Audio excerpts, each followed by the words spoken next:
street! Across the street! Thank you! Yeah, well, that feels good, doesn't it? Of course, the brilliance of Occupy Wall Street, and you got to keep it that way, because they don't know how to deal with that. They can't fucking break it. They don't know how to break it. You know, they don't know how to take it out. Because every time they take one of you out, there's 10 more.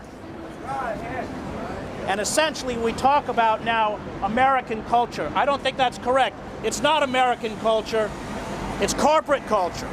And it got infused into our heads, courtesy of the most sophisticated propaganda effort, of mass propaganda effort ever created in human history. And it's no accident that Goebbels, when he built the Nazi propaganda machine, carried around a copy of Edward Bernays' 1922 book, Propaganda. And this machine began to work for the most retrograde forces in American society. Now, the reason that popular and progressive movements like this one are vital for a democracy is that in a traditional democracy, the liberal class is the middle. It's never meant to be the left. And if any of you have read Chomsky, especially Manufacturing Consent, you understand the role of the liberal class is to set the parameters within the mainstream by which debate is possible. And every time you step outside of those parameters, like my close friend Ralph Nader, you become a pariah. Now, the function of a liberal class is to make incremental or piecemeal reform possible within the system, a kind of safety valve. That when you destroy the liberal institutions, what you're really doing is destroying that mechanism by which piecemeal or incremental reform is possible. And it's fascinating that this was one of the obsessions of Dostoevsky. If you look at his novel Demons or Notes from Underground, and Dostoevsky understood, and he actually wrote this, that when these liberal mechanisms of reform no longer work, you enter what he calls an age of moral nihilism. When you have a choice in life between two sets of principles, power and privilege, or justice and truth, and you have to make a choice. And if your fealty and loyalty is to justice and truth, the more you compromise with those whose loyalty is to power and privilege, the more you diminish the capacity for justice and truth. And the great exemplar of that is Martin Luther King. By 1968, at least until he was killed in April, King is the most powerful political figure in the United States because when he went to Memphis, 50,000 people went with him. And when Martin Luther King got up at Riverside Church on April 4th in 1967 and denounced the Vietnam War, Lyndon Johnson took away the 4 plainclothes FBI agents who provided his security, and both King and Johnson knew what that meant. All of the true correctives to American democracy came through movements that never achieved formal political power. The anti-slavery movement, the suffragists who fought for women's rights, the labor movement, the civil rights movement. None of them achieved political power because they understood, as Karl Popper wrote in The Open Society and Its Enemies, the question is not how do you get good people to rule. That's the wrong question. Popper writes that most people attracted to power are at best mediocre, which is Obama, or venal, which is Bush. The question is how do you make the powerful afraid of you? And that's what you're doing now.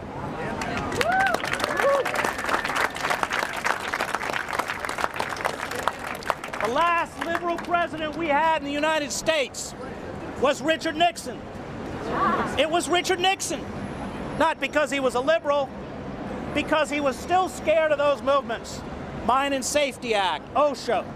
I had dinner down in Charleston, West Virginia, with a guy named Ken Heckler, maybe the last honest public servant in America, living in a 2-room apartment. He was a congressperson, and Heckler was a fighter for the miners. And while Nixon was in office, he was pushing through the black lung bill, by which miners who have black lung, every miner who spends any time in the mines has black lung, would get benefits, which the companies were denying them. And Nixon didn't want to sign it, and Heckler held a press conference, and he said, well, let me tell the president this. If he doesn't sign that bill tonight, every single mine in this country will shut down. And Heckler said, I had no idea whether they were going to shut down or not. But little Richard Nixon got out his pen and he signed it as fast as he could. That's how power works. And you don't want to compromise with power ever. It's not our job to take power. That's not our job. It's our job to rebuild the radical movements that keep this country honest.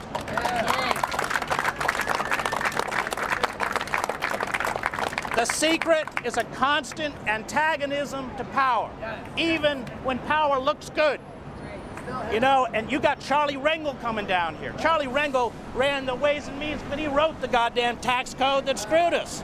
People are going to try and suck onto your movement because you guys have an integrity and a passion and a truth and that they're going to try and co-opt. And that's your biggest danger.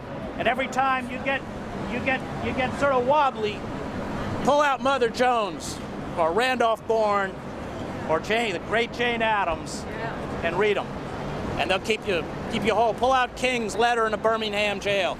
King talks about white moderates telling him to go slow. Both Malcolm X and King probably have some of the best critiques of the liberal class. So we destroyed our liberal institutions, we destroyed public education, and we saw a rise of these mutant political figures like Bill Clinton. Clinton, which speaks in that feel your pain language, is particularly, for me, insidious because he does what these liberal groups, these faux liberal groups do. He speaks in the traditional language of liberalism, caring about the working class and the poor, and yet passes through one piece after legislation after another, starting with NAFTA, which was the biggest betrayal of the working class in this country since the Taft-Hartley Act of 1948. He deregulates the FCC so the fascist organization Clear Channel can control all our radio stations.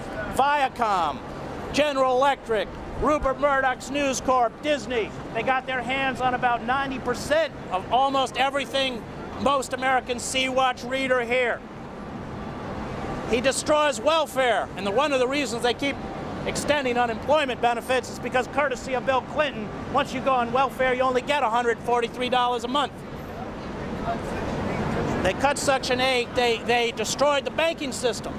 They tore down that firewall between commercial and investment banks and turned the whole damn banking system over to hedge fund managers. And never forget that speculators in the 17th century, speculation in the 17th century was crime. Speculators were hung. And today, they run the political system and the government. And so that fake liberalism, you know, and it was done on purpose. Clinton understood that if he did the bidding of corporations, he'd get corporate money, so that by the 1990s, the Democratic Party had fundraising parity with the Republicans, and by the time Barack Obama ran for president, he got more. Now, Wall Street's turning on Obama. You know why? Because they don't need him anymore. In 2008, they were shitting in their pants. They thought this was going to happen. They knew better than you or I how utterly corrupt and criminal and game the system was, and they thought we were coming for them, but we didn't. And so they pushed Obama forward as a brand. Obama functioned as a brand. In the same way that people of color and HIV-positive models functioned as a brand for Benetton and Calvin Klein on their billboards a few years ago, so that you would associate their products with a risque lifestyle and progressive politics. But the consequence of a brand is always to make passive consumers confuse a brand with an experience. This is an experience. The political narrative spun out for you by the public relations industry is fantasy. And that's why Advertising Age, after Obama is elected, gives the Obama campaign its top annual award, which is Marketer of the Year. He beat Nike, Apple, Zappos, because the professionals know exactly what he'd done. And so what happens is that safety valve shut. Real unemployment between 17 and 20% when you count people who've stopped looking for work or people who have poorly paid part-time jobs and want full-time employment. The average worker at Walmart works 28 hours a week. And that puts them below the poverty line. And of course, the first thing the Walton family does when they sign up a new employee is give an application for food stamps so we can subsidize the Waltons. That's really what the taxpayer is doing. What happens when these guys evaporate $17 billion in national wealth, $40 billion in worldwide wealth? They loot the U.S. Treasury, and watch that banking crisis in Europe. Those banks are teetering. Spain, Greece, Italy, Portugal. And if they go under, you can be sure these guys are going to go back for more. And there is now no way within the system to stop them. There is no way you can pass any piece of legislation unless it's written by corporate lobbyists, which is Obamacare, 2,000 pages, all of it written by the pharmaceutical and insurance industry. It ends up being the equivalent of the bank bailout bill, $400 billion in subsidies for these industries, and of course they made sure that they destroyed the public option. Because if you look at an analysis that's done out of Harvard by Physicians for a National Health Plan, if we had national health care, we wouldn't be spending 40 cents on every dollar into corporate profits. We have the least efficient, most costly healthcare system in the industrialized world. And I've lived in Canada, I've lived in Switzerland, I've lived in France, I've lived in Britain, I've seen how it's supposed to work. But these guys have blocked it out, and the latest is that they've got the White House, the Obama White House, to give them exemptions so they don't have to insure chronically ill children. And what that really means in moral terms is that we live in a country where corporations are permitted to hold sick children hostage while their parents bankrupt themselves trying to save their sons or daughters. That exposes the moral rot that we face. And so what is the response? This is the response. This is it. This is the only hope we have left, because corporations turn everything into a commodity that they exploit until exhaustion or collapse human beings, human capital, and the ecosystem. And that's why the environmental crisis is intimately twinned with the economic crisis, because the only word these corporations and the psychopaths who run them know is more profit. And they haven't figured out that they're going to go down with the rest of us. They're too isolated, too myopic, too idiotic.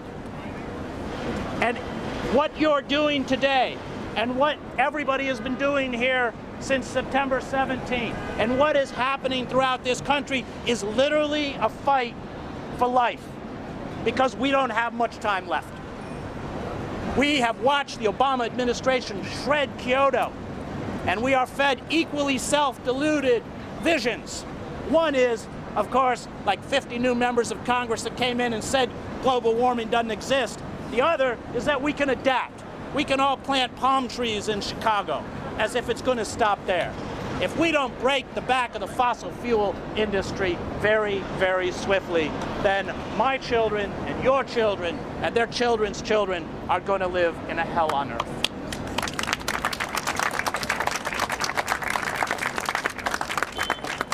So let me just close by saying,